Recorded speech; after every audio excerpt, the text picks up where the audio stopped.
খালেদা জিয়ার এন্ডোস্কোপি সম্পন্ন, বন্ধ পাকস্থলীর রক্তক্ষরণ। মেডিকেল বোর্ডের অনুমোদন পেলে লন্ডন যাত্রা কাল, আসছে জার্মান এয়ার অ্যাম্বুলেন্স। রাজনৈতিক প্রতিহিংসা, জেল জুলুমে জীবন সংকটে খালেদা জিয়া। তার নেতৃত্বে এই দিনে পতন হয় স্বৈরাচার এরশাদের, মুক্তি পায় গণতন্ত্র। হাসিনাকে ফেরাতে দিল্লির সাড়া মেলেনি, জানালেন পররাষ্ট্র উপদেষ্টা। ভারতীয় হাইকমিশন ঘেরাওয়ের হুমকি ছাত্র অধিকার পরিষদের। এবং ৭১-এর এই দিনে বাংলাদেশকে স্বীকৃতি দেয় ভারত। যুক্তরাষ্ট্রের যুদ্ধবিরতি প্রস্তাবে ভেটো সোভিয়েত ইউনিয়নের।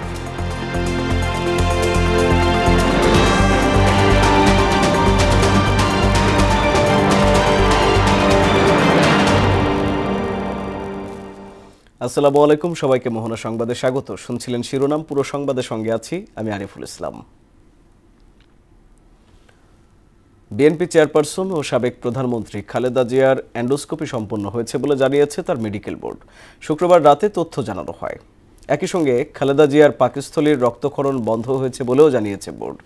এদিকে খালেদা জিয়ার জন্য কাতার আমিরের বিশেষ ব্যবস্থাপনায় জার্মানি থেকে এয়ার অ্যাম্বুলেন্স আসছে আজ বিকেল ৫টায় হযরত শাহজালাল আন্তর্জাতিক বিমানবন্দরে অবতরণ করবে এয়ার অ্যাম্বুলেন্সটি। বিষয়টি নিশ্চিত করেছে ঢাকাস্থ কাতার দূতাবাস। এর আগে উন্নত চিকিৎসার জন্য শুক্রবার লন্ডনে নেয়ার কথা থাকলেও নির্ধারিত সময়ে এয়ার অ্যাম্বুলেন্স না পৌঁছানোয় যাত্রা স্থগিত হয়। রয়্যাল এয়ার অ্যাম্বুলেন্সে কারিগরি ত্রুটির কারণে বিএনপি চেয়ারপারসন বেগম খালেদা জিয়ার লন্ডন যাত্রা বিলম্বিত হচ্ছে। এয়ার অ্যাম্বুলেন্সটি নির্ধারিত সময়ে না আসায় এ বিলম্ব বলে জানালেন বিএনপি মহাসচিব মির্জা ফখরুল ইসলাম আলমগীর। মেডিকেল বোর্ডের অনুমোদন পেলে কাল বেগম জিয়াকে লন্ডনে নেওয়া হবে বলেও জানান তিনি। তানজিদ ভুঁইয়ার প্রতিবেদন। কারিগরি ত্রুটির কারণে কাতারের আমিরের এয়ার অ্যাম্বুলেন্স না আসায় খালেদা জিয়াকে লন্ডনে নেয়ার প্রক্রিয়া কিছুটা পিছিয়ে গেছে। শুক্রবার বিএনপির মিডিয়া সেলের ভেরিফাইড ফেসবুক পেজে বলা হয়, মেডিকেল বোর্ডের সিদ্ধান্ত পেলে ৭ ডিসেম্বর তাকে লন্ডন নেওয়া হতে পারে। এদিকে শাশুড়িকে লন্ডনে নিতে পুত্রবধূ জুবাইদা রহমান এখন ঢাকায়। বেগম জিয়ার খোঁজ নিতে বিমানবন্দর থেকে সরাসরি এভারকেয়ার হাসপাতালে যান তিনি। অন্যদিকে চিকিৎসাধীন খালেদা জিয়ার স্বাস্থ্যের খোঁজ নিতে এখনো হাসপাতালে ভিড় করছেন দলীয় নেতাকর্মী সহ সাধারণ জনতা। বাংলাদেশে ম্যাডাম খালেদা জিয়াকে বড় বেশি প্রয়োজন, কেবলমাত্র আমাদের দলের জন্য না, বাংলাদেশের জন্য, বাংলাদেশের জনগণের জন্য, বিশেষ করে বর্তমানে গণতান্ত্রিক উত্তরণের যে প্রক্রিয়ায় আমরা আছি। ওদিকে শুক্রবার বাদ জুমা পল্টনে দলীয় কার্যালয়ের সামনে কথা বলেন বিএনপি মহাসচিব মির্জা ফখরুল ইসলাম আলমগীর। ফ্যাসিস্ট সরকারের নিপীড়ন নির্যাতনেই খালেদা জিয়ার রোগের সূচনা হয় বলে এ সময় অভিযোগ করেন বিএনপি মহাসচিব। নেত্রী যিনি তার সারাটা জীবন এই দেশে গণতন্ত্র প্রতিষ্ঠার জন্য উৎসর্গ করেছেন। বিগত হাসিনা ফ্যাসিস্ট সরকার তার প্রতি যে অন্যায় আচরণ করেছেন, নির্যাতন করেছেন, নিপীড়ন করেছেন, দীর্ঘ ৬ বছর তাকে কারারুদ্ধ করে রাখা হয়েছে। সবাই সন্দেহ করেন সেইখান থেকেই তার এই রোগের সূচনা হয়। বিশেষজ্ঞ চিকিৎসকদের পরামর্শেই বিএনপি চেয়ারপারসনকে যুক্তরাজ্যে নেয়ার সিদ্ধান্ত হয়েছে বলেও জানান তিনি। চিকিৎসকরা প্রাণপণে চেষ্টা করছেন এবং আশা করছেন যে তিনি আগামীকাল যদি আপনার এয়ার অ্যাম্বুলেন্স এসে পৌঁছায় কাতার থেকে, তাহলে আগামী পরশু অর্থাৎ রোববার তাকে লন্ডনে নিয়ে যাওয়া সম্ভব হবে। তানজিদ ভুঁইয়া, মোহনা সংবাদ, ঢাকা। বিএনপি চেয়ারপারসন বেগম খালেদা জিয়াকে উন্নত চিকিৎসার জন্য লন্ডনে নিয়ে যাওয়ার প্রক্রিয়ার অংশ হিসেবে ঢাকায় এসেছেন তার পুত্রবধূ ও বিএনপির ভারপ্রাপ্ত চেয়ারম্যান তারেক রহমানের স্ত্রী ডাক্তার জুবাইদা রহমান। শুক্রবার সকালে তাকে বহনকারী বিমানটি হযরত শাহজালাল আন্তর্জাতিক বিমানবন্দরে অবতরণ করে। পরে বিমানবন্দরের আনুষ্ঠানিকতা শেষ করে 12:15টায় খালেদা জিয়াকে দেখতে এভারকেয়ার হাসপাতালে যান তিনি। আজ নানামৈত্রিক রাজনৈতিক প্রতিহিংসা আর জেল জুলুমে জীবন মৃত্যুর সন্ধিক্ষণে খালেদা জিয়া। অথচ ১৯৯০ সালের এই দিনেই তার নেতৃত্বে স্বৈরাচার এরশাদের পতনের মাধ্যমে মুক্তি পায় গণতন্ত্র। বাংলাদেশের রাজনীতি আশা নিরাশার এক দীর্ঘ মহাকাব্য তিনি, আপসহীনতার এক উজ্জ্বল দূতি। বেগম খালেদা জিয়ার বহুমাত্রিকতার সেই গল্পই থাকছে মনিরুল ইসলামের প্রতিবেদনে। তুমি অতি তাড়াতাড়ি ম্যাডামকে সুস্থ করে আমাকে লগে যেন হাত মিলাই দিতে পারে, আবার ম্যাডামের যেন হাত মিলাইতে পারে। এভারকেয়ারের সামনে এভাবেই দুহাত তুলে প্রার্থনায় মত্ত খোদেজা বেগম। চাওয়া শুধু একটাই, প্রিয় নেত্রী বেগম খালেদা জিয়ার সুস্বাস্থ্য। ম্যাডাম যেন তাড়াতাড়ি সুস্থ হয়ে যায়। আমি নামাজ পড়ে দোয়া করি ম্যাডামের লাগে। ম্যাডামের 97 সালে আমার সাথে হাত মিলাইছে মণিপুর পাড়া। খোদেজার মতো মানুষের সংখ্যা কম নয়, এমন ভক্তি থাকবে নাই বা কেন? তিনি তো বিএনপির নেত্রী নয়, দলমতের ঊর্ধ্বে তিনি সর্বজনীন। আমার বাড়ি কুমিল্লা, মুরাদনগর থানা। আমি আইসি দেখতাম আর কি অবস্থা। আল্লাহ ওনাকে বাঁচাই রাখুক, 20 কোটি মানুষের আশা পূরণ করুক। 20 কোটি মানুষের মধ্যে একজন সৎ ব্যক্তি থাকতেই পারে। বেগম খালেদা জিয়া নারীদেরকে সবসময় ভালোবাসে এবং গরিব অসহায়কে ভালোবাসে এবং সবার সাথে মিশে। ওনার ভিতরে কোনো হিংসা অহংকার বলতে কিছুই নাই। নারীত্বের কমলতার পাশে লুকিয়ে থাকা এক লৌহদৃঢ়তা। তার রাজনৈতিক জীবন যেন এক নদীর স্রোতধারা। অগণিত ষড়যন্ত্র, অপপ্রচার, 1.5 যুগ ব্যাপী জেল জুলুমের বাধা সবকিছু ডিঙিয়ে নতুন পথ তৈরি করেছেন তিনি। সেই লৌহমানবী নেত্রী আজ শয্যাশায়ী। তার অসুস্থতা যেন পুরো জাতির মানবিকতার পরীক্ষা। রাজনীতি করে অর্থনৈতিক উন্নতি সাধন করতে হবে। শহীদ প্রেসিডেন্ট জিয়াউর রহমানের মৃত্যু যে শূন্যতা বহু পরিবারকে রাজনীতি থেকে সরিয়ে দেয়, সেই শোকই তাকে এনে দাঁড় করায় জনতার কাতারে।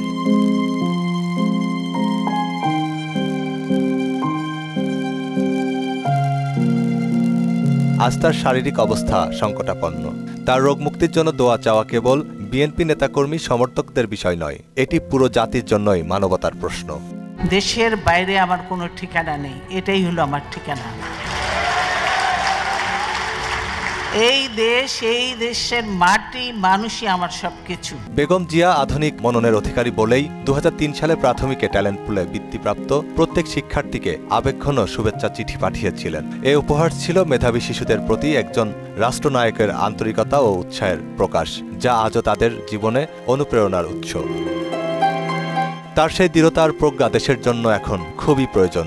এই মুহূর্তে তাই জাতির একটাই প্রার্থনা, বেগম খালেদা জিয়ার সুস্থতা ও দীর্ঘায়ু কামনা।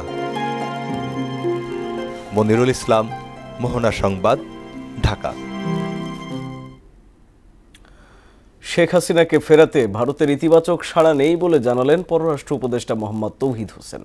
তাকে দেশে ফেরাতে ভারত সরকারের প্রতিক্রিয়া পর্যবেক্ষণ করা হচ্ছে বলেও জানান তিনি।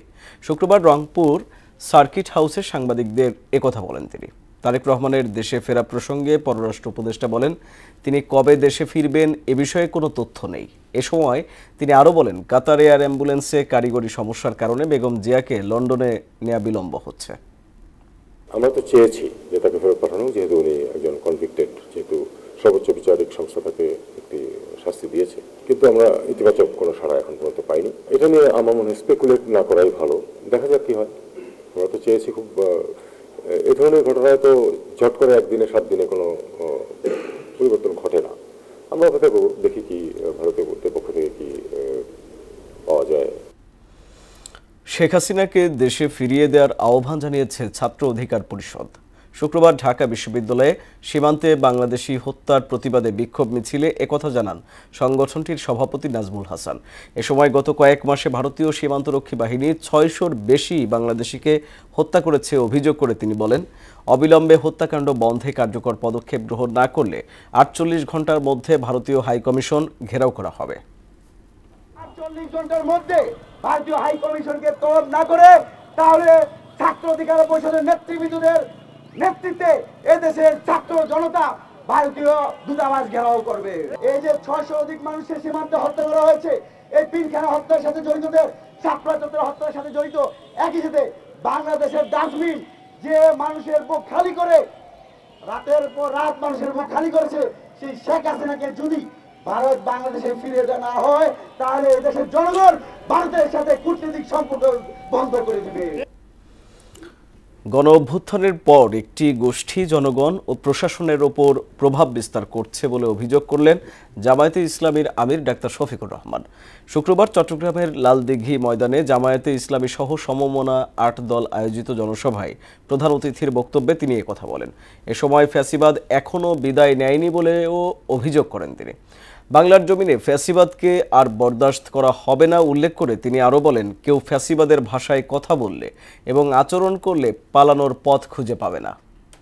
ফেসিবাদ কালো না লাল, কোন ফেসিবাদকে আর বাংলার জমিনে বরদাস্ত করা হবে না ইনশাআল্লাহ।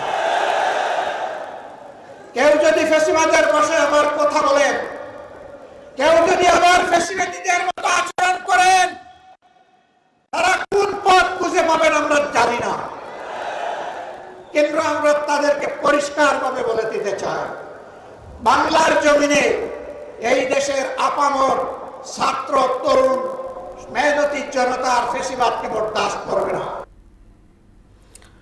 লুট হওয়া পুলিশের অস্ত্র উদ্ধারে সরকারের কোনো ব্যর্থতা নেই বলে মন্তব্য করেছেন স্বরাষ্ট্র উপদেষ্টা জাহাঙ্গীর আলম চৌধুরী। শুক্রবার নারায়ণগঞ্জের পূর্বাঞ্চলে ফায়ার সার্ভিস আয়োজিত আন্তর্জাতিক স্বেচ্ছাসেবক দিবসের অনুষ্ঠানে এমন দাবি করেন তিনি। ভূমিকম্প সহ বড় ধরনের দুর্যোগ মোকাবেলায় প্রস্তুতি ও নিয়মিত প্রশিক্ষণের ওপরও জোর দেন স্বরাষ্ট্র উপদেষ্টা। মনিরুল ইসলামের আরও একটি প্রতিবেদন। পূর্বাচলের এই দৃশ্যটি দেখে মনে হতেই পারে এটি কোনো ভূমিকম্পের চিত্র, কিন্তু আসলে এটি একটি মহড়া। ভূমিকম্প পরবর্তী সময়ে করণীয় নিয়ে এমন মহড়ার আয়োজন করে ফায়ার সার্ভিস। যে কোনো দুর্যোগ সংকটে মানবতার দূত হয়ে যেন আবির্ভাব হন স্বেচ্ছাসেবীরা, আর এর পুরো প্রক্রিয়ার দায়িত্বে থাকে ফায়ার সার্ভিস। তাই বেশ ঘটা করেই আন্তর্জাতিক স্বেচ্ছাসেবক দিবসের এই আয়োজন। অনুষ্ঠানে দুর্যোগ ব্যবস্থাপনায় স্বেচ্ছাসেবকদের গুরুত্ব তুলে ধরেন স্বরাষ্ট্র উপদেষ্টা। পেশাদার বাহিনীর সাথে কাজ করে অত্যন্ত গুরুত্বপূর্ণ ভূমিকা পালন করে থাকেন, এজন্য উপযুক্ত প্রশিক্ষণের কোনো বিকল্প নেই। ফায়ার সার্ভিস সিভিল ডিফেন্স সারা দেশে প্রায় ৬২,০০০ ভলান্টিয়ার তৈরি লক্ষ্য করছে। ইতিমধ্যে তারা ৫৫,০০০-এর অধিক ভলান্টিয়ারকে প্রশিক্ষণ প্রদান সম্পন্ন করেছে। ভলান্টিয়ার প্রশিক্ষণে এই যুগোপযোগী কাজকে সফলভাবে এগিয়ে নেওয়ার জন্য আমি ফায়ার সার্ভিস সিভিল ডিফেন্সকে আন্তরিক ধন্যবাদ জানাচ্ছি। জনগণের জন্য উন্নত সেবা নিশ্চিতেই পুলিশ কমিশন অধ্যাদেশ জারি হয়েছে বলেও জানান তিনি। প্রত্যেকটা আইনে কিন্তু জনগণের জন্য, জনগণ দেখলে সবচেয়ে বেশি সুবিধা পাবে, ওই আইনটাই সবচেয়ে বেশি গ্রহণযোগ্য হবে। এই আইনটা করা হয়েছে জনগণের সুবিধার জন্য। একই সঙ্গে নির্বাচন সামনে রেখে অস্ত্র উদ্ধারের চলমান অভিযানে সরকার সফল বলেও দাবি করেন উপদেষ্টা। ব্যর্থতা নাই, উদ্ধার হচ্ছে এবং উদ্ধার হতে থাকবে। এ সময় বিডিআর বিদ্রোহের তদন্ত কমিশনের রিপোর্টে পুলিশের আইজিপি বাহরুল আলমের সংশ্লিষ্টতার বিষয়টি এড়িয়ে যান স্বরাষ্ট্র উপদেষ্টা। মনিরুল ইসলাম, মোহনা সংবাদ। রাজধানীর ভূমিকম্প ঝুঁকিপূর্ণ ভবন চিহ্নিত করে মোবাইল কোর্টের মাধ্যমে ভেঙে দেওয়া হচ্ছে বলে জানিয়েছেন রাজুকের চেয়ারম্যান ইঞ্জিনিয়ার মোহাম্মদ রিয়াজুল ইসলাম। আবাসিক ভবনের অনুমোদন নিয়ে বাণিজ্যিক ব্যবহারে দুর্ঘটনা বাড়ছে বলে জানান তিনি।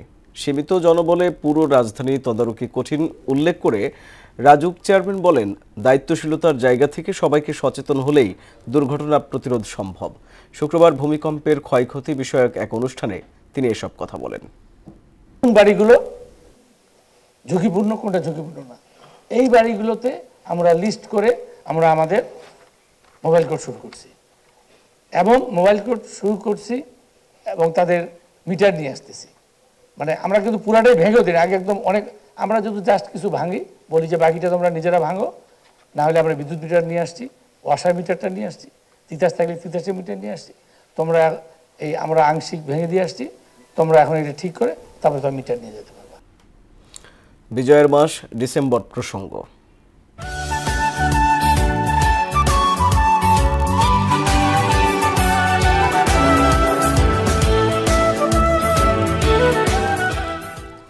একাত্তরের এদিনে বাংলাদেশকে আনুষ্ঠানিক স্বীকৃতি দেয় ভারত। অন্যদিকে যুক্তরাষ্ট্রের দেয়া যুদ্ধবিরতি প্রস্তাবে ভেটো দিয়ে মুক্তিযুদ্ধে নতুন মাত্রা যোগ করে তৎকালীন সোভিয়েত ইউনিয়ন। এর মধ্যেই মুক্তিকামী মানুষকে দমাতে পাকিস্তানি সেনাবাহিনীকে কঠোর আক্রমণ চালানোর নির্দেশ দেন প্রেসিডেন্ট ইয়াহিয়া খান। বাকিটা জানাচ্ছেন রাজীব আহমেদ। স্বাধীনতা যুদ্ধের এ পর্যায়ে একের পর এক অঞ্চল শত্রুমুক্ত করে ঢাকার পথে আসতে থাকেন মুক্তিযোদ্ধারা। ৭১-এর ৬ ডিসেম্বর বাংলাদেশকে স্বীকৃতি দেয় ভুটান। এর ঘণ্টা দেড়েক পর বাংলাদেশকে স্বীকৃতি দেয় ভারত। ইন্দিরা গান্ধীর এ ঘোষণার পরপরই ভারতের সঙ্গে কূটনৈতিক সম্পর্ক ছিন্ন করে পাকিস্তান। অন্যদিকে জাতিসংঘে যুক্তরাষ্ট্র উত্থাপিত যুদ্ধবিরতি প্রস্তাবে ভেটো দেয় পোল্যান্ড ও সোভিয়েত ইউনিয়ন। নিরাপত্তা পরিষদের ৭ সদস্য মার্কিন প্রস্তাবের পক্ষে ভোট দেয়, আর ভোটদানে বিরত থাকে ব্রিটেন ও ফ্রান্স। এদিন ঢাকায় পাকিস্তান সরকারের সামরিক উপদেষ্টা রাও ফরমান আলী সাংবাদিকদের বলেন, ভারতের সঙ্গে যুদ্ধ চালিয়ে যেতে তার সেনারা পুরোপুরি প্রস্তুত। মুক্তিবাহিনীর তীব্র লড়াই ও প্রতিরোধের মুখে ৭১-এর এদিন ভোর থেকেই পাকিস্তান সেনাবাহিনীর ৯ম পদাতিক ডিভিশনের সদস্যরা পালিয়ে যেতে থাকে। মুক্তিযোদ্ধাদের প্রবল আক্রমণে শত্রুরা পালিয়ে গেলে লাল সবুজের পতাকা ওড়ে কুড়িগ্রামে। রাজীব আহমেদ, মোহনা সংবাদ। বিশ্বসেরা ১০ চিকিৎসক সেবার অভিজ্ঞতা অর্জন করলেন দেশের কয়েকশো রোগী। শুক্রবার ঢাকার একটি হোটেলে ফোসান ফসুন চানচেং হাসপাতাল এবং belt and road health care centre আয়োজিত এ সেবা কার্যক্রমের উদ্বোধন করেন বিসিএস প্রশাসন একাডেমির MDS Mohammad Nuruzzaman. Belt and road health কেয়ারের এমডি ডক্টর মারুফ মোল্লা বলেন, চীনের উন্নত চিকিৎসা সেবার এই অভিজ্ঞতা রোগীদের জন্য দারুণ এক সুযোগ। ক্যান্সার, হৃদরোগ, জয়েন্ট ও স্পাইনাল কর্ডের জটিল সমস্যা সহ জটিল রোগের সমাধান মিলবে সহজেই।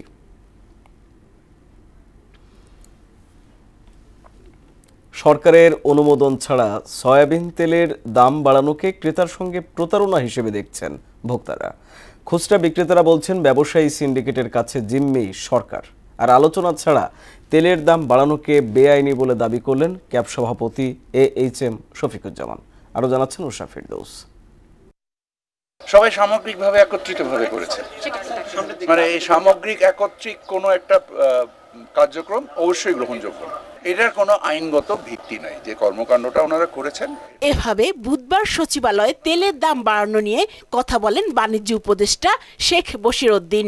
তবে এ বক্তব্য মানতে নারাজ ক্রেতারা। কোনো পূর্ব ঘোষণা ছাড়াই সয়াবিন তেলের মতো একটি নিত্য ব্যবহার্য পণ্যের দাম ১ লাফে লিটার প্রতি ৯ টাকা বাড়ানোকে স্বেচ্ছাচারিতা হিসেবে দেখছেন তারা। বাণিজ্য উপদেষ্টা জানেই না যে তেলের দাম বাড়ছে, এটা আসলে আমি ঠিক মনে করি না আর কি। ভোক্তার সাথে তো প্রতারণা হিসেবে সরকারের হস্তক্ষেপ অবশ্যই আছে। তেল নিলাম না ইচ্ছা করে, বেশি দাম বিধায়। ব্যবসায়ীদের যে জিডিপি আছে, ওয়ার্ল্ড ইকোনমি আপনি দেখেন, সারা ওয়ার্ল্ড চালাচ্ছে মাল্টিন্যাশনাল কোম্পানিগুলা। দে আর মেইন টেরোরিস্ট।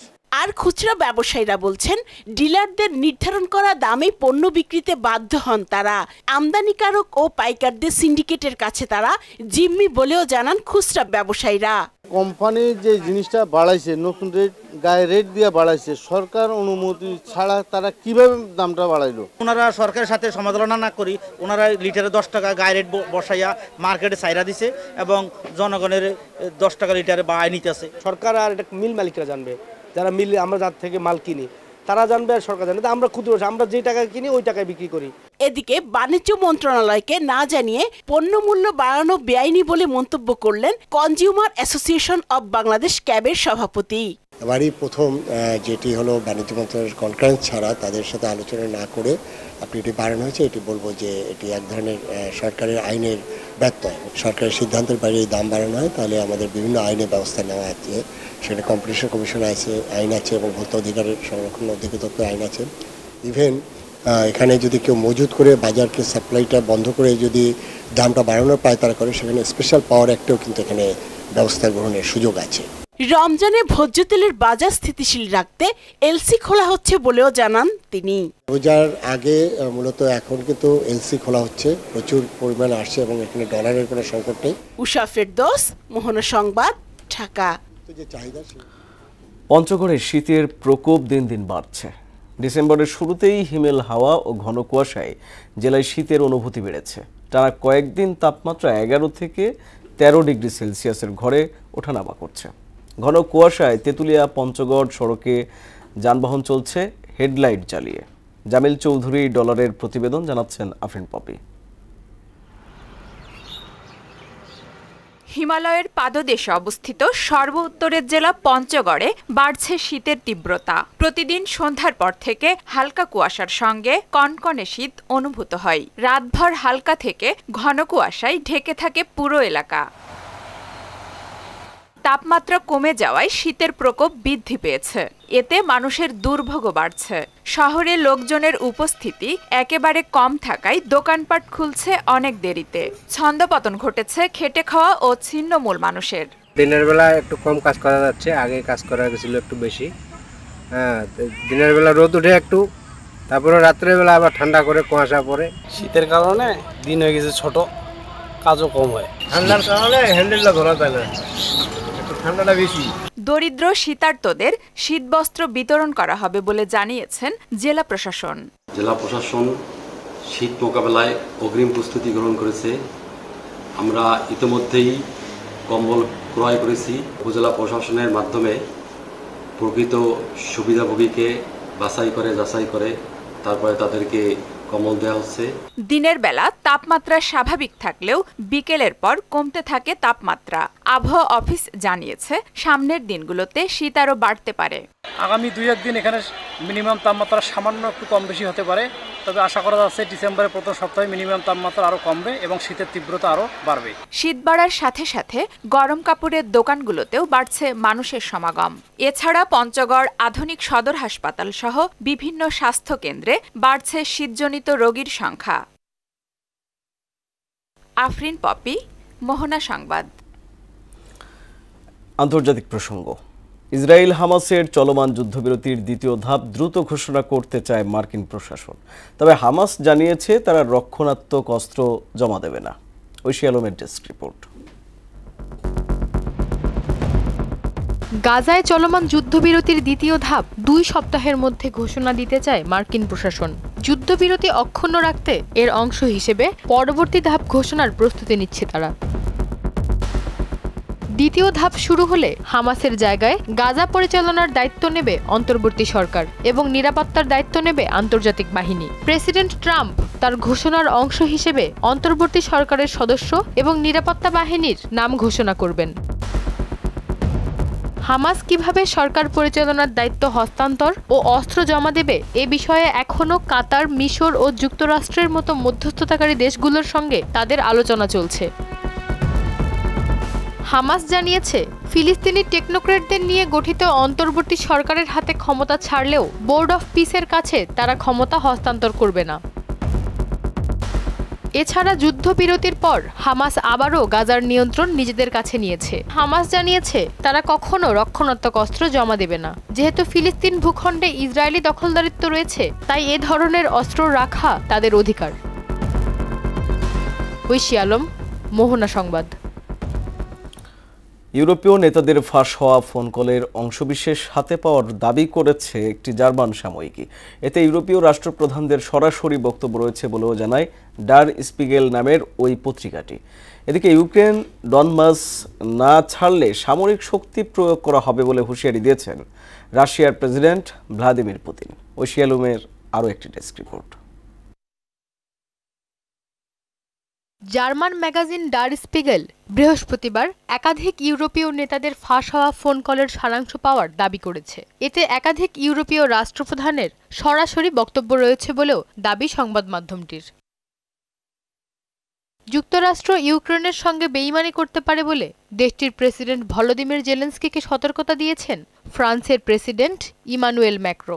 একাধিক ইউরোপীয় রাষ্ট্র রাশিয়া ইউক্রেন যুদ্ধ বন্ধ নিয়ে যুক্তরাষ্ট্রের উদ্যোগ নিয়ে সন্দেহ প্রকাশ করেছে। অপরদিকে কোনো নিরাপত্তা গ্যারান্টি ছাড়াই যুক্তরাষ্ট্র ইউক্রেনের ভূখণ্ড নিয়ে বেইমানি করতে পারে বলে জেলেনস্কিকে সতর্ক করেছেন জার্মান চ্যান্সেলর ফ্রেডরিক মার্জ। আর ইউক্রেন ও জেলেনস্কিকে মার্কিনীদের হাতে একা ছেড়ে দেওয়া ঠিক হবে না মন্তব্য করেছেন ফিনল্যান্ডের প্রধানমন্ত্রী আলেকজান্ডার স্টাব। ন্যাটোর মহাসচিব মার্ক রুটে ফিনল্যান্ডের প্রধানমন্ত্রীর সঙ্গে একমত প্রকাশ করে বলেছেন জেলেনস্কিকে রক্ষা করা দরকার। অন্যদিকে ইউরোপীয় দেশগুলো বলেছে শান্তি চুক্তির বেশিরভাগ প্রস্তাবই রাশিয়ার পক্ষে। তবে ইউক্রেনের ডনবাস অঞ্চল নিয়ে কোনো ধরনের ছাড় না দেওয়ার হুঁশিয়ারি দিয়েছেন রাশিয়ার প্রেসিডেন্ট ভ্লাদিমির পুতিন। ইউক্রেন সেনারা ওই অঞ্চল না ছাড়লে শক্তি প্রয়োগ করার হুমকিও দেন তিনি। ওদিকে ভূখণ্ড নিয়ে কোনো ছাড় না দেওয়ার হুঁশিয়ারি দিয়েছেন ইউক্রেনের president Volodymyr Zelenskyy. Oishi Alam, Mohona সংবাদ।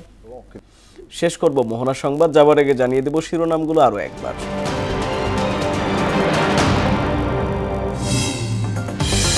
খালেদা জিয়ার এন্ডোস্কোপি সম্পন্ন, বন্ধ পাকস্থলীর রক্তক্ষরণ। মেডিকেল বোর্ডের অনুমোদন পেলে লন্ডন যাত্রা কাল। আসছে জার্মান এয়ার অ্যাম্বুলেন্স। রাজনৈতিক প্রতিহিংসা, জেল জুলুমে জীবন সংকটে খালেদা জিয়া। তার নেতৃত্বে এই দিনে পতন হয় স্বৈরাচার এরশাদের, মুক্তি পায় গণতন্ত্র। হাসিনাকে ফেরাতে দিল্লির সাড়া মেলেনি, জানালেন পররাষ্ট্র উপদেষ্টা। ভারতীয় হাই কমিশন ঘেরাওয়ের হুমকি ছাত্র অধিকার পরিষদের। এবং ৭১-এর এই দিনে বাংলাদেশকে স্বীকৃতি দেয় ভারত। যুক্তরাষ্ট্রের যুদ্ধবিরতি প্রস্তাবে ভেটো সোভিয়েত ইউনিয়নের।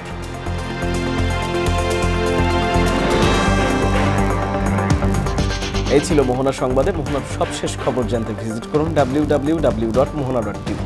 সংবাদ দেখতে পারেন ফেসবুক, ইউটিউবেও। এতক্ষণ সঙ্গে থাকার জন্য ধন্যবাদ সবাইকে।